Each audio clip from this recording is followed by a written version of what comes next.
Naghihiyawan ang magkakapitbahay na yan sa India. Ang isang sanggol na 8 buwang gulang nakadapa pala sa bingit ng bubong sa ikalawang palapag. Nahulog daw ang sanggol na babae mula sa ika-4 na palapag habang kasama ang nanay niya. Hawak po ng ilang residente sa baba ang maliit na kumot sakaling mahulog siya. Abala naman ang ilang lalaki sa paggawa ng paraan para maabot ang sanggol. Pinalitan din ng mas malaki ang pangsalon na tela. Ilang sandali lamang tumuntong ang isang lalaki sa railing habang suportado siya ng iba pang lalaki. Makapigil hiningan niyang kinuha ang sanggol. Sa wakas, matagumpay na nailigtas ang bata. Dinala po siya sa ospital matapos magtamo ng tama sa ulo at mga gasgas pero maayos na po ngayon ang kanyang lagay.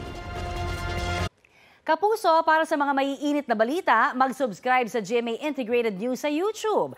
Sa mga kapuso naman abroad, subaybayan nyo kami sa GMA Pinoy TV at sa www.gmanews.tv.